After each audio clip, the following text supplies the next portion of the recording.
그날 나는 내 아들을 다시 만났습니다. 하지만 그 모습은 제가 아는 아들이 아니었습니다. 명문대를 나오고 대기업에 다니며 언제나 당당하던 아들이 우리 집 옥상에서 노숙자처럼 웅크리고 있었습니다. 그때 제 입에서 터져 나온 말은 단 하나였습니다. 진우야, 너 왜 이 꼴이 됐어? 안녕하세요. 이 사연은 실제 있었던 이야기를 각색하였습니다. 재미있게 시청해 주시고 좋아요, 구독, 알림 설정 꼭 부탁드립니다. 더 많은 재미있는 사연 만들 수 있는 큰 힘이 됩니다. 저는 박정호라고 합니다. 올해 69살, 평생을 형사로 살아왔던 사람입니다. 30년 동안 강력 사건, 흉악범, 별의별 사람들을 다 봤습니다. 하지만 제 눈앞에서 벌어진 그 사건만큼은 형사로서가 아니라 아버지로서 도저히 감당할 수 없었습니다. 며칠 동안 연락이 닿지 않던 아들 집을 찾아간 게 시작이었습니다. 서울 변두리의 전원주택, 평소라면 고요하고 평화로워야 할 집이었지요. 정원은 잘 손질돼 있었고 겉보기엔 아무 이상이 없어 보였습니다. 하지만 제 직감은 오래된 사이렌처럼 울리고 있었습니다. 형사로서 30년, 그 본능이 헛소리를 하는 법은 없었으니까요. 옥상으로 올라갔을 때 이상한 광경이 제 눈에 들어왔습니다.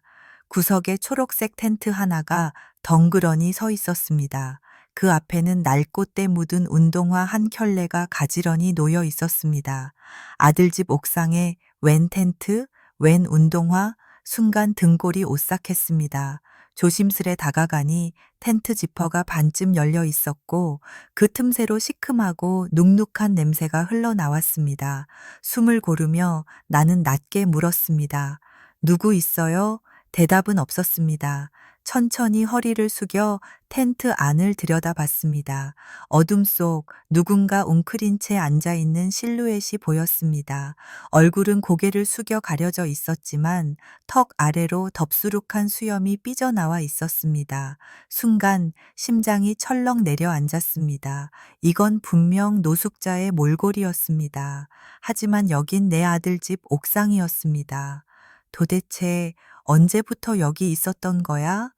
나도 모르게 목소리가 새어 나왔습니다. 그 순간 안에서 꿈틀거림이 느껴졌습니다. 나는 본능적으로 뒷걸음을 치며 외쳤습니다. 경찰 부를 거야. 급히 몸을 돌려 계단 쪽으로 향했지만 발이 엉켜 그대로 구르고 말았습니다. 무릎이 바닥에 세게 부딪히며 피가 터져 나왔습니다. 숨을 몰아쉬며 겨우 몸을 일으키려는 순간 위에서 무겁고 거친 발자국 소리가 들려왔습니다. 쿵, 쿵. 계단을 내려오는 발걸음이 점점 가까워졌습니다. 형사로서 수많은 범죄자를 상대했지만 그 순간만큼은 두려움이 엄습했습니다. 누구야? 가까이 오지 마. 떨리는 목소리로 소리쳤지만 발걸음은 멈추지 않았습니다. 마침내 계단 끝에 모습을 드러낸 사내, 그리고 그 입에서 나온 한마디. 아빠. 귀를 의심했습니다. 지금 분명히 아빠라고 했습니다. 하지만 그럴 리가 없었습니다. 내 아들은 지금 독일 출장 중이라고 며느리 민지가 분명 말했으니까요. 뭐라고 했어? 지금 뭐라고 했냐고. 사내가 한 계단 더 내려왔습니다. 어두운 불빛 속에서 조금씩 드러나는 얼굴, 볼은 파리하게 꺼져 있고 눈은 충혈돼 있으며 갈라진 입술은 바싹 말라 있었습니다. 하지만 그 초췌한 몰골 속에서도 나는 단번에 알아볼 수 있었습니다. 그건 내 아들 진우였습니다. 진우야, 너 맞아? 내 목소리는 떨리고 있었습니다. 사내는 천천히 고개를 끄덕였습니다. 그 순간 나는 무너져 내렸습니다. 늘 깔끔한 정장을 입고 출근하던 내 아들이, 명문대를 나오고 대기업에서 인정받던 내 아들이 지금은 노숙자 몰골로 우리 집 옥상에서 웅크리고 있었습니다. 이게 도대체 무슨 일이야? 출장 갔다면서 왜 이러고 있는 거야?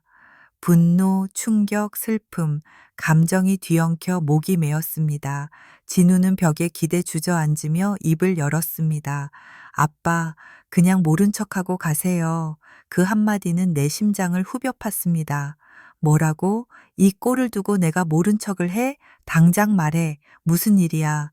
바로 그때 현관문이 쾅 열리며 며느리 민지가 허겁지겁 뛰어들어 왔습니다. 앞치마 차림에 얼굴은 잔뜩 굳어 있었고 내 무릎에서 흘러내리는 피를 보고는 소리쳤습니다. 아버님, 무릎이 이게 다 무슨 일이에요? 민지의 시선이 계단 위로 향하는 순간 그녀는 그대로 얼어붙었습니다. 벽에 기대선 진우를 본 겁니다. 진우? 민지의 눈이 흔들렸습니다. 나는 낮게, 그러나 단호하게 물었습니다. 민지야, 너 알고 있었어? 진우가 이 꼴이 된 거 다 알고 있으면서 왜 숨긴 거야?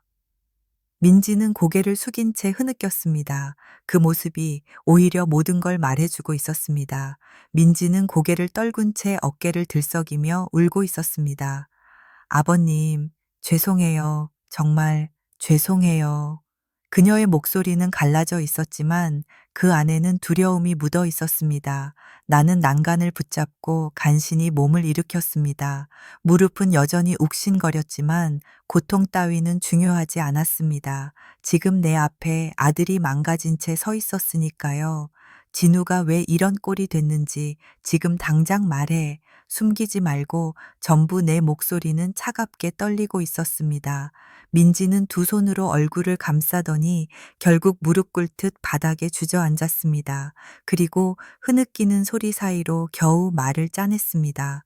2달 전부터였어요. 아버님, 진우 오빠가 회사에 나가지 못하고 집에도 들어오지 못했어요. 사채업자들이 매일 찾아왔거든요.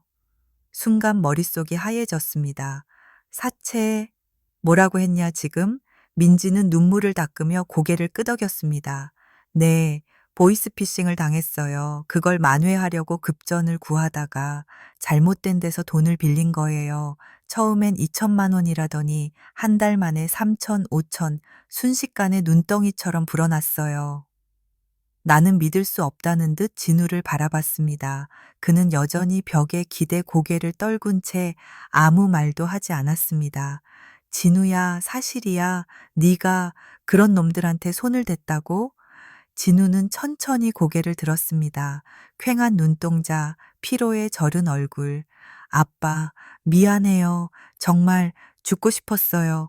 이 꼴로 아빠한테 들키느니 차라리 닥쳐. 내 입에서 거친 고함이 터져 나왔습니다. 민지가 놀라 고개를 들었고 진우는 입술을 깨물었습니다. 나는 한 손으로 벽을 짚으며 진우 앞까지 다가갔습니다. 죽고 싶다는 말 2번 다시 입에 올리지 마. 네가 얼마나 멍청한 짓을 했든 아버지한테 숨기고 버티는 게 더 큰 죄야.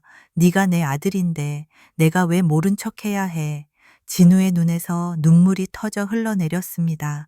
그제야 그는 무릎을 꿇듯 바닥에 주저앉아 두 손으로 얼굴을 감쌌습니다. 아빠, 죄송해요. 정말 죄송해요. 민지가 다가와 내 팔을 붙잡았습니다. 아버님, 진우 씨를 탓하지 마세요. 저도 다 알면서도 숨겼어요. 아버님께 알리면 진우 씨가 무너질까봐. 그래서 둘이 짜고 나를 속였단 말이지. 내가 얼마나 걱정했는지 알아?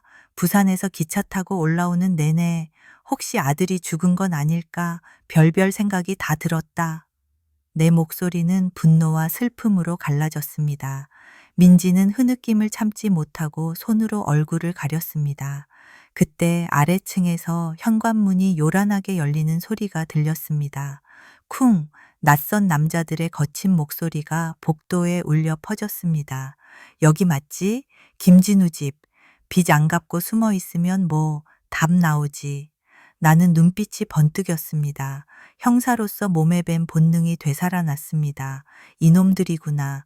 내 아들을 이렇게 만든 놈들. 진우는 벌떡 일어나며 떨리는 목소리로 중얼거렸습니다. 아빠, 안 돼요. 내려가지 마세요. 그 사람들, 무서운 사람들이에요. 무서운 놈들? 나는 씩 웃으며 계단 난간을 움켜쥐었습니다. 진우야, 넌 30년 형사 아빠를 잊었냐? 내가 상대해 온 게 어떤 놈들인데 이딴 사채업자 따위가 무서워? 민지가 다급히 내 팔을 붙잡았습니다. 아버님, 제발요. 그냥 문 잠그고 경찰을 부르자고요. 아니, 경찰은 나중 문제다. 지금 당장은 내 아들을 건드린 놈들한테 내가 직접 묻고 싶다. 복도에서는 점점 발자국 소리가 가까워지고 있었습니다. 야, 문 열어. 안 열면 다 부수고 들어간다. 문을 두드리는 소리에 현관문이 덜컹거렸습니다. 진우와 민지의 얼굴이 하얗게 질렸습니다. 나는 무릎의 고통을 애써 무시하며 천천히 계단을 내려갔습니다. 심장이 쿵쿵 뛰었지만 두려움은 아니었습니다. 오히려 오래 잊었던 전장의 긴장감이 되살아났습니다. 손을 주머니에 넣어 휴대폰을 꺼내며 나는 속으로 중얼거렸습니다. 그래, 이제 시작이군. 내 아들을 지옥으로 몰아넣은 놈들. 내가 가만둘 리가 없지. 거친 두드림이 점점 거세졌다. 쿵, 쿵, 쿵. 현관문이 흔들릴 정도였다. 야, 김진우, 안에 있는 거 다 알아. 문 열어. 빗대 먹고 숨어 있으면 오늘은 그냥 안 넘어간다. 나는 계단을 조심스럽게 내려가며 귀를 기울였다. 목소리 톤, 욕설하는 습관, 문 두드리는 박자까지 30년 형사 생활 동안 수없이 들어온 범죄자들의 패턴과 똑같았다. 복도에 도착했을 때 2명의 사내가 현관 앞에 서 있었다. 한 놈은 삭발머리에 목까지 이어진 용문신, 다른 놈은 배가 불룩 나온 중년이었다. 두 사람 모두 눈빛이 예사롭지 않았다. 뭐 하는 놈들이야. 내 목소리가 낮고 단단하게 울렸다. 사내들이 고개를 돌렸다. 뭐야, 이 영감은 누구야? 배 나온 사내가 비웃으며 말을 던졌다. 나는 천천히 현관 앞까지 걸어갔다. 무릎 통증이 욱신거렸지만 표정 하나 변하지 않았다. 여기 내 아들 집이다. 니들이 누구든 상관없지만 지금 이 순간부터는 내가 상대할 거다. 삭발 사내가 코웃음을 쳤다. 하하, 뭐래냐. 아버지라고? 잘 됐네. 아들이 빚을 못 갚으면 아버지가 대신 갚아야지. 나는 잠시 그 말에 눈을 가늘게 떴다. 빚이라 월 30% 이자가 합법이라고 생각하냐? 사내들이 서로를 쳐다보며 잠시 멈칫했다. 나는 확신했다. 이놈들 불법 고리 대금업자. 그것도 단순한 사채꾼이 아니라 조직적인 움직임을 가진 놈들. 영감, 지금 장난쳐? 법이 어쩌고저쩌고 할 시간 있으면 돈부터 내놔.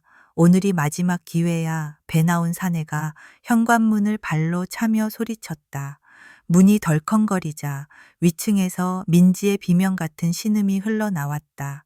나는 손을 슬쩍 주머니에 넣었다.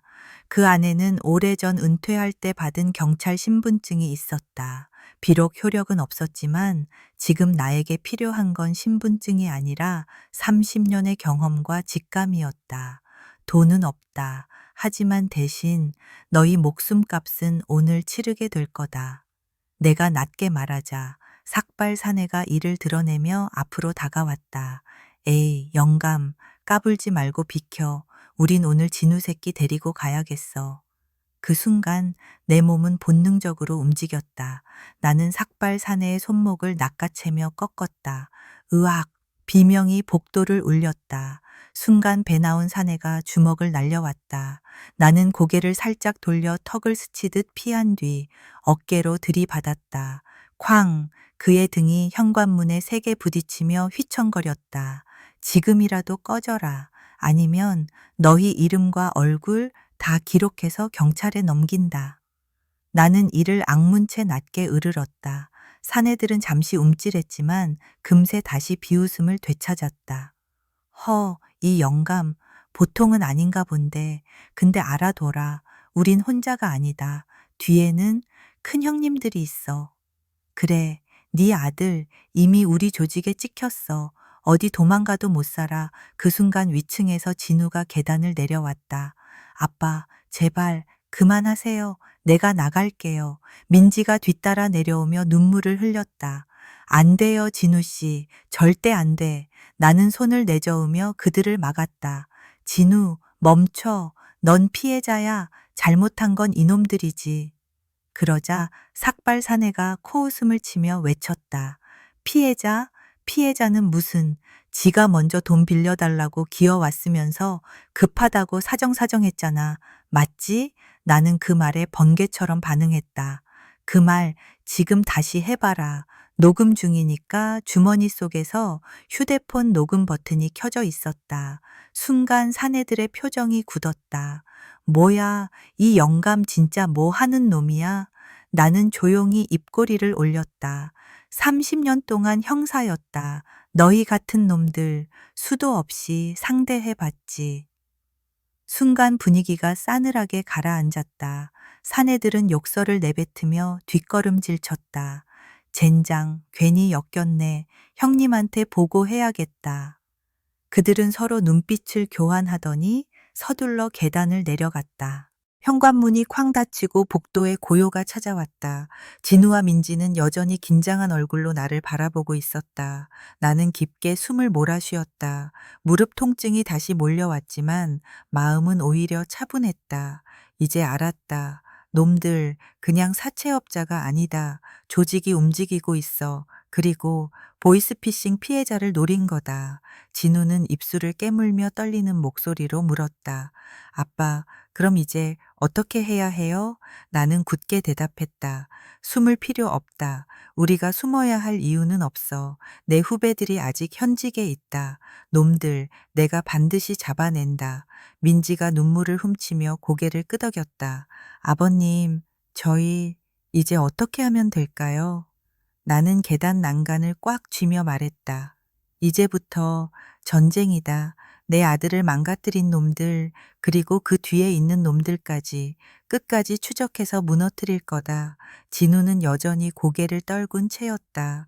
말라붙은 입술이 달싹이더니 쉰 목소리가 겨우 흘러나왔다. 아빠, 저는 그냥 사라지고 싶었어요. 민지까지 끌어들여서 미안해요. 나는 단호히 고개를 저었다. 사라질 생각 따윈 하지 마라. 넌 내 아들이고 피해자다. 잘못은 너한테 있지 않아. 너희를 벼랑 끝으로 몰아넣은 건 저놈들이야. 민지가 눈물로 번진 얼굴을 들며 고개를 끄덕였다. 진우 씨, 제발 이제 그만 혼자 짊어지려 하지 마요. 우리 같이 버티자고 했잖아요. 진우는 잠시 아내의 손을 잡았다. 그러나 손끝마저 힘이 없었다. 그때 내 속에서 다시 형사의 본능이 깨어났다. 30년 동안 범죄자들을 추적하며 터득한 직감과 경험이 지금은 한 아버지의 무기로 바뀌고 있었다. 진우야, 나는 그의 어깨를 꽉 잡았다. 너희가 받은 문자, 협박 통화 기록, 계약서 전부 나에게 넘겨라. 그것만으로도 큰 증거가 된다. 후배들에게 연결해서 수사를 밀어붙일 거다. 진우가 불안한 눈으로 나를 바라봤다. 아빠, 혹시라도 그 사람들이 우리 집에 불 지르거나 민지를 해치면 어떡해요? 이미 협박했어요. 회사에도 찾아간다고 했고요. 나는 이를 악물며 대답했다. 그러니까 더 이상 숨지 말아야 해. 숨어 있으면 계속 약점이 되는 거다. 이제부터는 내가 앞장설 거다. 민지가 두 손으로 내 팔을 꼭 붙잡았다. 아버님, 위험한 일에 나서시면 안 돼요. 그 사람들 정말 무서운 사람들이에요. 그냥 경찰에만 맡기면 안 될까요? 나는 고개를 저으며 낮게 웃었다. 경찰에만 맡기면 놈들은 증거가 없다고 빠져나간다. 직접 꼬리를 잡아야 해. 그래서 내가 필요하지. 그 순간 초인종이 다시 울렸다. 띠링띠링. 세 사람 모두 화들짝 놀라며 서로를 바라봤다. 나는 손바닥을 들며 속삭였다. 조용히 해. 내가 나가볼게. 현관으로 다가가 눈구멍으로 밖을 확인했다. 택배 기사였다. 다행이라는 안도감과 동시에 등줄기에서 식은땀이 흘렀다. 긴장의 끈이 놓이지 않았다. 나는 택배를 받고 돌아와 숨을 고르며 말했다. 이제부터 집 주변에 경찰 인력을 배치하겠다. 내 후배들이 움직일 거다. 너희는 절대 혼자 있지 마라.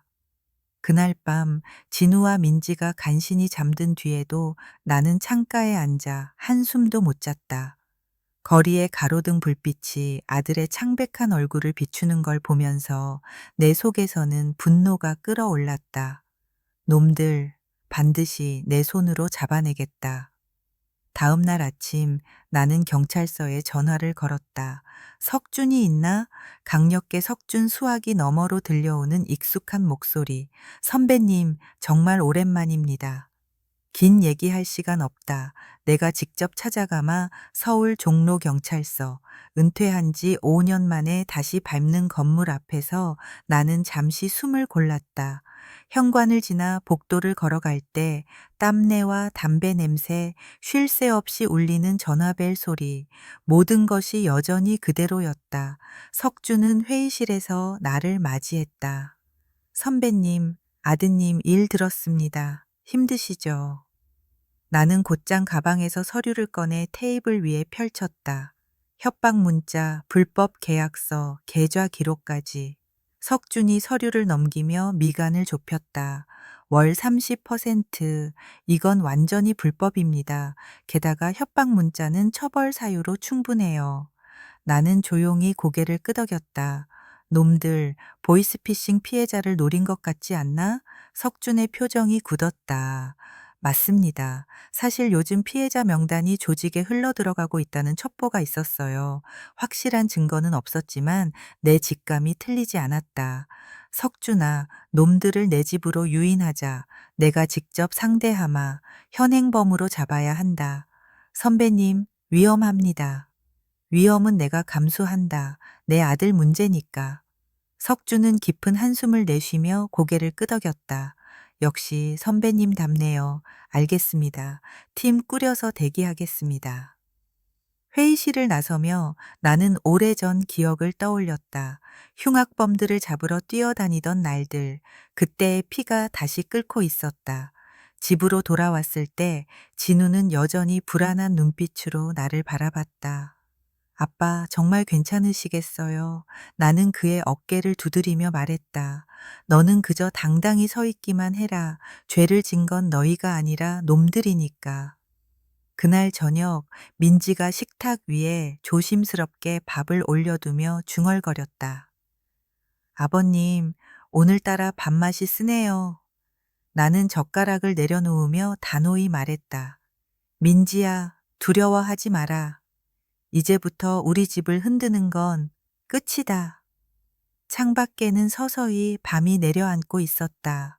그러나 내 눈에는 오히려 싸움의 서막이 밝아오는 듯 보였다.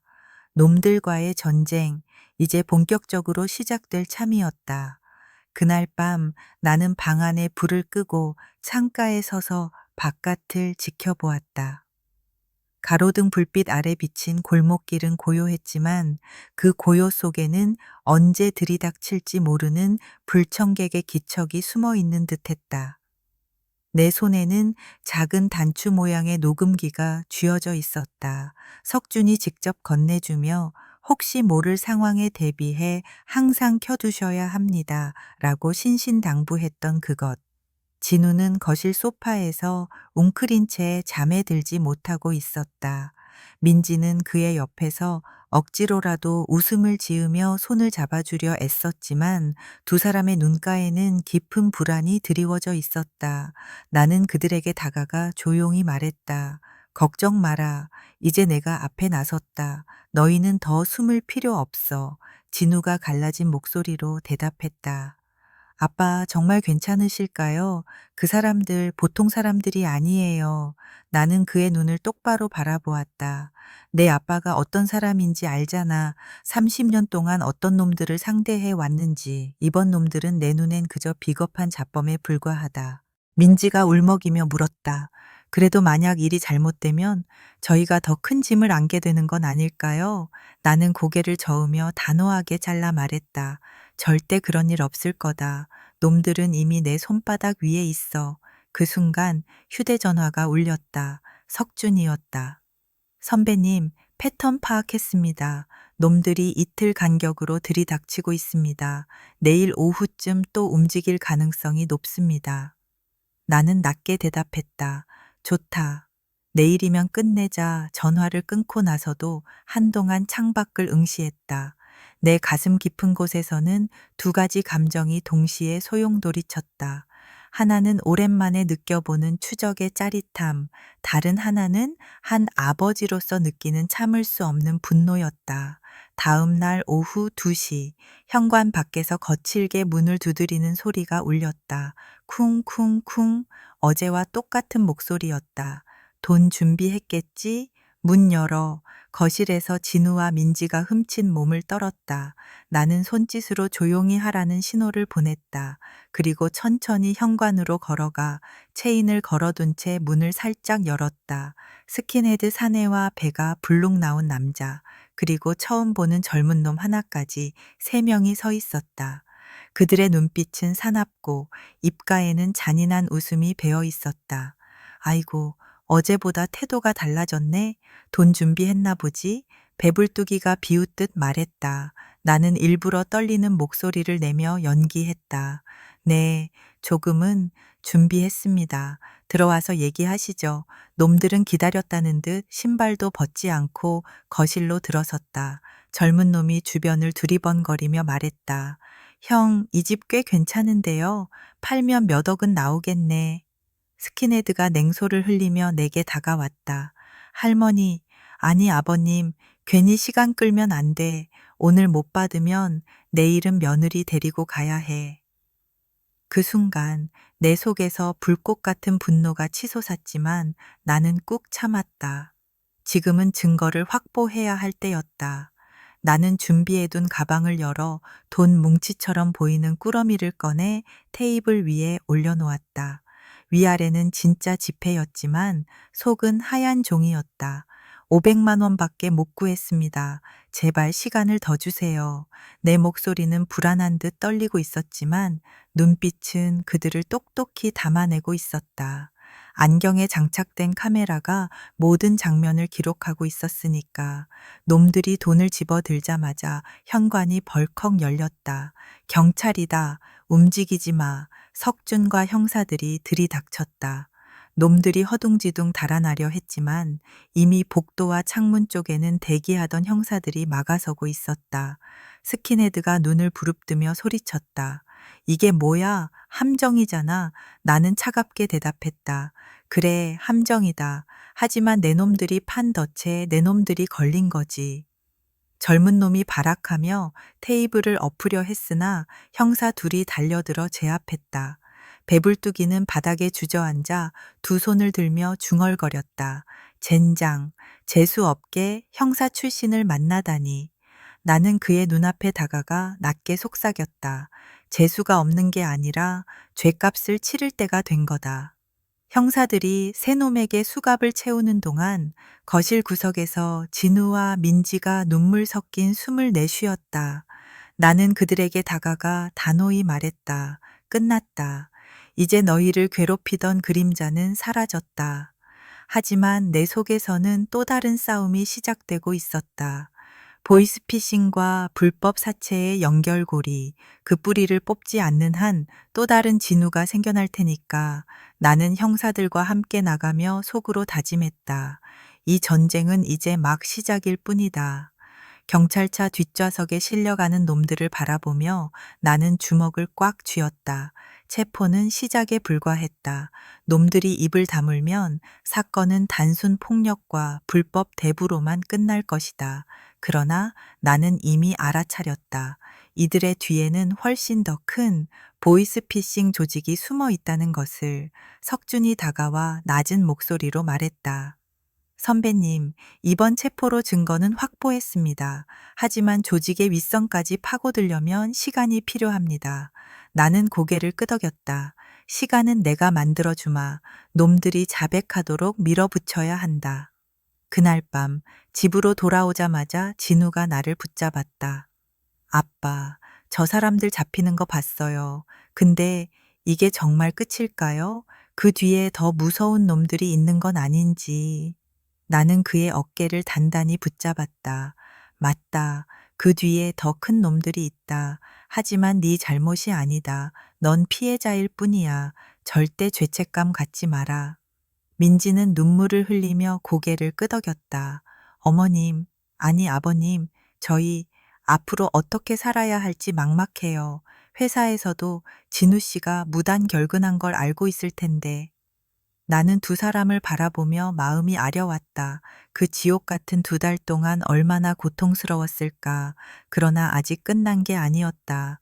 내일 다시 경찰서로 가자. 네가 받은 협박 문자와 계약서 다 제출하자.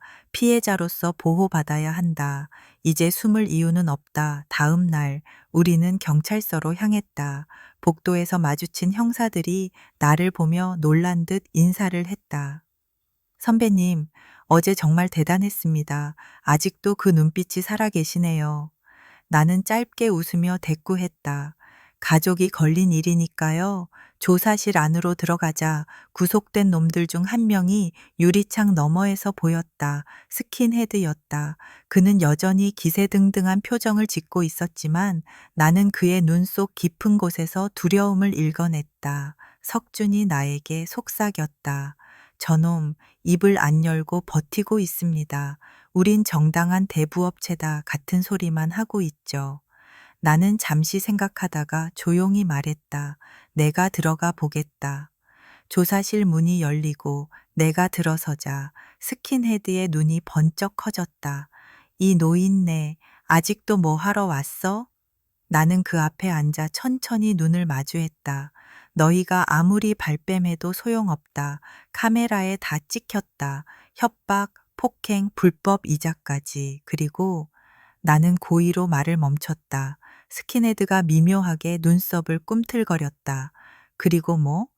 내 카카오톡 화면에 뜬 피싱팀 전체 회의 알림, 그것도 다 찍혔다 순간 그의 얼굴에서 핏기가 사라졌다. 그러나 곧 억지 웃음을 지으며 말했다.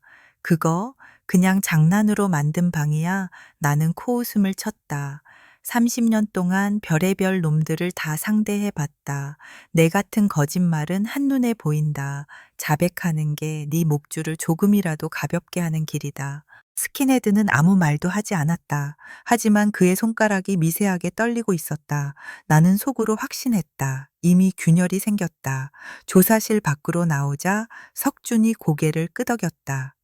역시 선배님, 놈이 흔들리고 있습니다. 곧 입을 열 겁니다. 나는 낮게 말했다.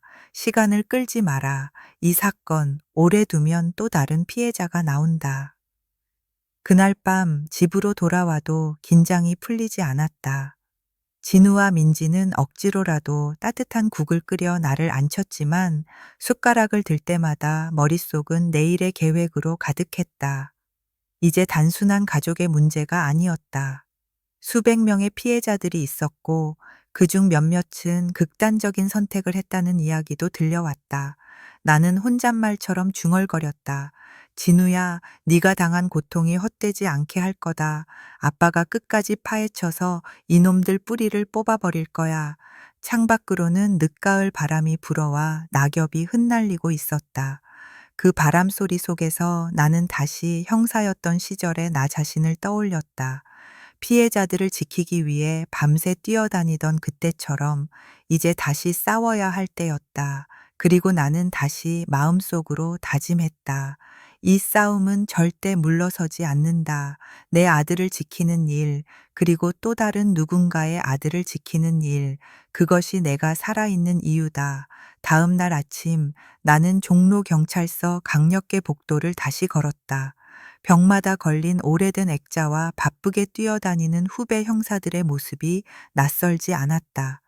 은퇴한 지 5년이 지났지만 지금 나는 다시 현장에 있는 것처럼 심장이 뛰고 있었다.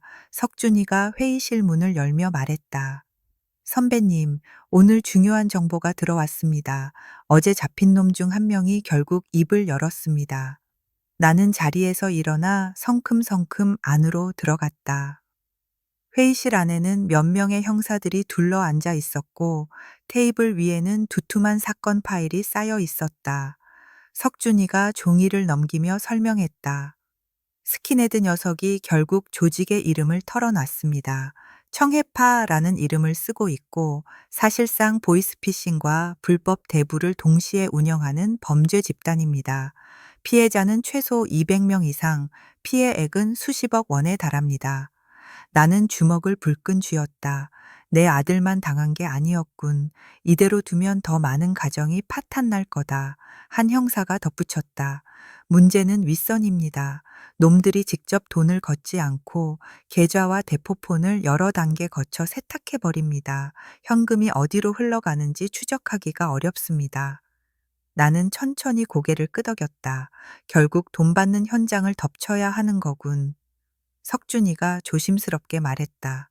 선배님, 이번엔 정말 위험할 수 있습니다. 윗선이 움직이면 폭력배들이 대거 동원될 겁니다. 저희 팀만으로는 부족할지도 모릅니다. 나는 단호하게 대답했다. 걱정 마라. 내가 앞장설 거다. 놈들이 내 아들을 이렇게 만든 걸 반드시 내 손으로 끝장낼 거다. 그날 밤 집으로 돌아오자 진우가 불안한 눈빛으로 나를 기다리고 있었다. 아빠, 또 무슨 일 하시려는 거예요? 지난번에도 위험했는데 이번엔 더 큰 조직이라면서요. 나는 그의 눈을 똑바로 바라봤다. 진우야, 넌 이제 더 이상 숨을 필요 없다. 네가 피해자라는 사실은 이미 드러났다. 그리고 이 싸움은 너 혼자만의 싸움이 아니야. 아빠의 싸움이고 우리 모두의 싸움이다. 민지가 눈물을 글썽이며 고개를 저었다. 아버님, 저희는 그냥 평범하게 살고 싶어요. 이제 그만하시고 우리만 지켜주시면 안 될까요? 나는 그녀의 손을 꼭 잡았다. 민지야, 내 말도 맞다. 하지만 생각해봐라. 또 다른 누군가의 남편이, 또 다른 아이의 아빠가 내 아들처럼 옥상에서 숨어 살 수도 있다. 그 지옥을 막으려면 지금 끊어야 한다. 그 말에 두 사람은 더 이상 아무 말도 하지 못했다. 대신 서로의 손을 꼭 잡았다. 며칠 후 경찰은 대대적인 작전을 준비했다. 청해파의 돈 세탁 거점으로 의심되는 사무실 위치를 파악한 것이다. 강남의 한 빌딩 10층, 겉보기엔 평범한 컨설팅 회사 간판을 걸어놓고 있었다. 그러나 내부에서는 수십 명이 대포 통장을 돌리고 협박 전화를 걸고 있었다. 작전 당일 나는 석준과 함께 지하 주차장에서 방탄조끼를 입었다. 선배님, 이번엔 뒤에서 지켜보셔도 됩니다. 전면은 저희가 맡겠습니다. 나는 고개를 저었다. 아니, 나는 반드시 직접 봐야 한다. 내 아들을 지옥으로 몰아넣은 놈들이 어떤 꼴을 당하는지 내 눈으로 확인해야 한다. 엘리베이터 문이 열리고 형사들이 일제히 10층으로 들이닥쳤다. 경찰이다. 움직이지 마. 사무실 안은 순식간에 아수라장이 되었다. 전화기를 붙잡고 있던 젊은 남자들이 우왕좌왕했고 한쪽 구석에서는 누군가 USB를 부수려다 체포됐다. 컴퓨터 화면에는 수많은 피해자들의 이름과 계좌번호가 떠 있었다. 나는 방 한쪽에서 낯익은 이름을 발견했다. 거기에는 김진우 채무 불이행자라는 항목이 빨간색으로 표시돼 있었다. 내 아들의 이름이었다. 순간 가슴이 철렁 내려앉았다. 놈들은 이미 진우를 완전히 파산자로 낙인 찍고 있었던 것이다. 증거 확보했습니다. 형사들이 외치며 서류와 하드디스크를 챙겼다. 그러나 그 순간 뒷문이 벌컥 열리더니 건장한 남자들이 들이닥쳤다. 철제 파이프를 든 사내들이었다. 윗선에서 보낸 경호원들이었다. 형사 새끼들, 다 꺼져. 순식간에 격투가 벌어졌다. 형사 몇 명이 맞아 나가 떨어졌고 사무실 안은 전쟁터가 되었다. 나는 주먹을 움켜쥐고 가장 앞에 선 두목격의 사내에게 다가갔다. 그의 팔에는 용 문신이 휘감겨 있었고 눈빛은 살기를 띠고 있었다. 늙은 형사 새끼, 네가 그 유명한 박철호냐? 나는 이를 악물었다. 그래, 나다. 그리고 네가 내 아들을 망친 놈이구나. 그는 비웃으며 파이프를 높이 들었다. 그러나 나는 피하지 않았다. 30년 동안 범죄자들과 몸을 섞으며 싸워온 본능이 되살아났다. 그의 팔목을 낚아채 비틀고 팔꿈치로 명치를 가격했다. 파이프가 바닥에 쨍 하고 떨어졌다. 주변에서 형사들이 몰려들며 사내들을 제압하기 시작했다. 몇 분이 지나자 결국 사내들은 모두 수갑이 채워졌다. 거대한 조직의 심장이 무너지는 순간이었다. 석준이 숨을 몰아쉬며 다가왔다. 선배님, 해냈습니다. 이걸로 끝입니다. 나는 헐떡이며 주위를 둘러봤다. 쓰러진 책상, 산산조각 난 전화기, 그리고 구석에서 울고 있는 어린 직원들까지. 아직 끝난 게 아니다. 이 안에 기록된 피해자 명단, 반드시 전부 확인해서 구해내야 한다.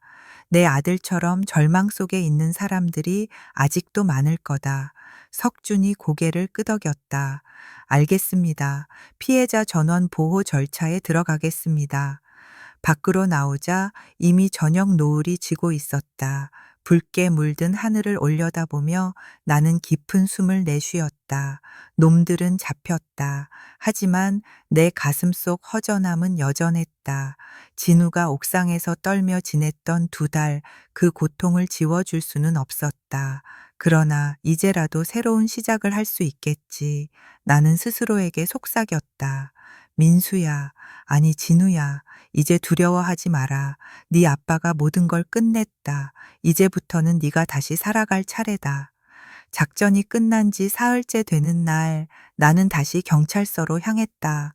며칠 동안 제대로 잠을 자지 못했지만 마음은 오히려 또렷했다. 이번 사건의 후속 절차가 남아 있었기 때문이다. 석준이 나에게 두툼한 파일을 내밀었다. 선배님, 어제 압수한 컴퓨터와 휴대폰에서 나온 자료입니다. 피해자 명단만 해도 수백 명이고 피해액은 수십억을 넘어갑니다. 검찰로 송치되면 대대적인 재판이 될 겁니다. 나는 파일을 들여다보았다. 명단에는 수많은 이름이 빼곡히 적혀 있었다. 학생, 직장인, 은퇴자, 심지어 노인까지. 한 줄 한 줄 내려갈 때마다 가슴이 무거워졌다. 진우만의 문제가 아니었구나. 이렇게 많은 사람들이 고통을 당했구나. 석준이 조심스럽게 덧붙였다.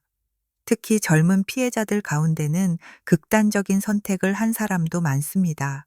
이번에 잡힌 조직은 그걸 알면서도 계속 돈을 뜯어냈어요. 정말 뿌리부터 도려내야 합니다. 나는 천천히 고개를 끄덕였다. 이건 단순히 내 아들을 구하는 싸움이 아니었어. 사회 전체를 좀먹는 악을 끊어낸 거지. 그때 진우와 민지가 경찰서 안으로 들어왔다. 진우의 얼굴에는 아직 수척한 기운이 남아 있었지만 전보다 눈빛이 달라져 있었다. 아빠, 수고 많으셨어요. 그의 목소리에는 오래된 두려움 대신 희미한 안도가 묻어 있었다. 석준이 미소를 지었다. 진우 씨, 이제 걱정 마세요. 피해자 보호 절차에 들어가고 채무도 모두 무효 처리됩니다. 불법 사채이자 자체가 법적으로 인정되지 않거든요. 진우는 그 말을 듣자마자 눈시울이 붉어졌다. 정말 이제 끝난 거죠? 나는 그의 어깨를 두드리며 대답했다. 그래, 끝났다. 이제부터는 너와 민지가 새 출발을 하는 거야. 민지도 눈물을 훔쳤다. 아버님, 저희가 그동안 숨기고 속인 게 너무 죄송해요. 그런데도 이렇게 끝까지 우리를 지켜주셔서. 나는 그녀의 손을 잡았다. 지금은 사과할 때가 아니다. 너희 둘이 다시 일어나는 게 중요하다. 그게 나한테는 가장 큰 보상이다. 며칠 뒤 언론에서 사건을 대대적으로 보도하기 시작했다. 보이스피싱 불법 대부 조직 검거, 피해자 수백 명 구제, 뉴스 앵커의 목소리가 거실을 가득 메웠다. 화면 속에는 수갑을 찬 조직원들의 얼굴이 하나둘 비쳤다. 동네 사람들은 나를 만나면 입을 모아 말했다. 박 형사님, 대단하세요. 은퇴하셨다면서요? 그런데도 저런 큰 사건을 해결하시다니 나는 손사래를 쳤다. 내가 한 게 아니야. 경찰 전체가 함께 한 거지. 난 그저 아버지로서 할 일을 했을 뿐이야. 하지만 진우의 눈빛은 달랐다. 그는 내게 다가와 낮은 목소리로 말했다. 아빠, 저는 이제야 알겠어요. 그동안 숨는 게 가장 안전하다고 생각했는데 사실은 정면으로 맞서는 게 답이었어요. 아빠처럼요. 나는 잠시 그의 어깨를 붙잡고 눈을 마주했다. 진우야, 실패한 게 죄가 아니다. 속아 넘어간 것도 네 잘못이 아니야. 중요한 건 다시 일어서는 거다. 그리고 넌 이제 해낼 수 있다. 그날 밤 오랜만에 우리 가족 3명이 식탁에 둘러앉았다. 따끈한 된장찌개와 고등어구이 냄새가 식탁 위를 가득 채웠다. 민지가 조심스레 말했다. 아버님, 사실 저희에게 기쁜 소식이 있어요. 나는 숟가락을 들던 손을 멈추고 그녀를 바라봤다. 무슨 소식인데? 진우가 환하게 웃으며 내 손을 잡았다. 아빠, 저희 아이가 생겼어요. 이제 2달 됐대요. 순간 눈물이 차올라 앞이 흐려졌다. 그래, 그래.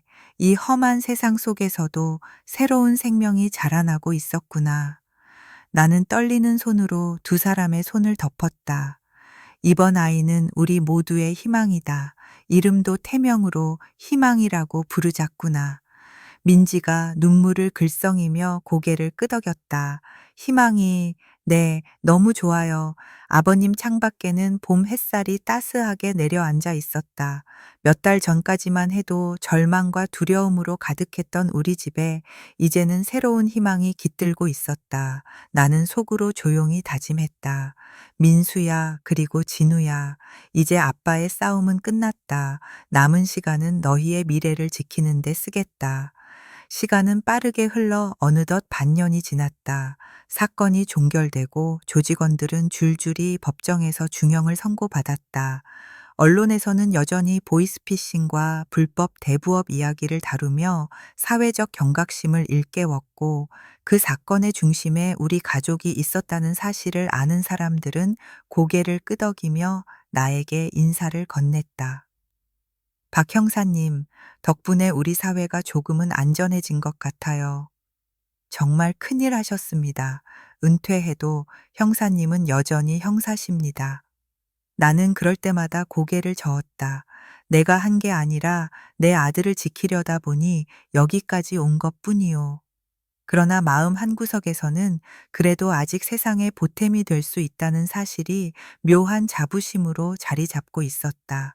진우는 다시 회사로 복귀했다. 회사에서는 오히려 그를 따뜻하게 맞이했다. 보이스피싱 피해 경험을 바탕으로 내부 보안 교육을 강화하는 일을 맡기며 실패를 극복한 사람이야말로 최고의 교사다라고 평가했다. 처음에는 자신 없어 하던 진우였지만 점점 책임감을 갖고 동료들을 가르쳤다. 그의 눈빛은 어느새 다시 살아나 있었다. 민지는 한 손으로 불룩해진 배를 쓰다듬으며 내게 말했다. 아버님, 저도 이제 더는 숨지 않겠어요. 우리 가족을 위해 당당히 살아가겠습니다. 나는 그녀의 어깨를 토닥였다. 그래, 이젠 숨을 필요 없어. 너희 둘이 서로 의지하고 희망이를 잘 키우는 게 나한테는 가장 큰 기쁨이다. 가끔은 나 자신이 놀랐다. 은퇴 후 그저 조용히 살아가리라 생각했던 내가 이렇게 거대한 사건의 한가운데 서게 될 줄은 몰랐다. 그러나 한 가지는 확실했다. 부모란 어떤 상황에서도 자식을 위해 다시 싸울 수 있다는 것. 형사였던 내가 아니라 아버지였기 때문에 끝까지 버틸 수 있었던 것이다. 어느 일요일 오후 우리는 오랜만에 다 같이 공원에 나갔다. 벚꽃이 만개해 공원은 분홍빛으로 물들어 있었고 바람에 흩날리는 꽃이 핀 눈처럼 내려앉았다. 진우는 민지의 손을 잡고 걸었고 나는 그 옆에서 천천히 발걸음을 맞췄다. 진우가 갑자기 내게 물었다. 아빠, 혹시 지난 몇 달 동안 후회한 적은 없어요? 나는 잠시 멈추어 서서 하늘을 올려다봤다. 후회라. 글쎄, 몸은 힘들었지. 하지만 단 한 번도 후회한 적은 없다. 아버지가 자식을 지키는 건 본능이니까. 진우는 말없이 고개를 끄덕이며 눈시울을 붉혔다. 민지가 웃으며 말을 이었다. 아버님, 희망이가 태어나면 꼭 아버님처럼 강한 사람이 되길 바랄 거예요. 하지만 마음만은 따뜻한 사람으로요. 나는 피식 웃으며 대답했다. 강함이란 건 겉으로 드러나는 게 아니란다. 끝까지 포기하지 않는 게 진짜 강함이지. 그날 저녁 집에 돌아와 식탁에 둘러 앉았다. 민지가 준비한 따끈한 미역국과 나물 반찬이 식탁 위를 채웠다. 나는 숟가락을 들며 조용히 말했다. 얘들아, 오늘처럼 평범한 하루가 가장 소중하다. 앞으로 무슨 일이 있어도 이 평범함을 지켜내자. 진우가 내 손을 잡았다. 아빠, 정말 고마워요. 제가 만약 혼자였다면 이미 무너져 버렸을 거예요. 아빠 덕분에 다시 살아갈 용기를 얻었습니다. 민지도 눈물을 글썽이며 고개를 끄덕였다. 저도 그래요. 아버님이 아니었다면 우리 가정은 이미 무너졌을 거예요. 나는 그들의 손을 꼭 잡았다. 아니야, 내가 너희에게 용기를 준 게 아니라 너희가 나에게 다시 살아갈 이유를 준 거다. 너희가 있어서 내가 버틸 수 있었어. 창밖으로 노을이 붉게 물들었다. 하늘빛은 마치 우리 가족의 상처를 감싸 안듯 따뜻했다. 나는 속으로 중얼거렸다. 민수야, 그리고 진우야, 너희 덕분에 나는 여전히 아버지로 살고 있다. 이제부터는 희망이를 지켜내는 게 내 몫이다. 그 순간 거실 시계가 똑딱거리며 시간을 알렸다. 새로운 하루가 시작되는 소리 같았다. 우리는 서로의 손을 놓지 않은 채 웃음을 지었다. 그 웃음 속에는 지난 고통을 이겨낸 자부심과 앞으로의 희망이 함께 녹아 있었다. 그리고 나는 알았다. 이제야 진짜로 우리 가족의 이야기가 다시 시작된다는 것을.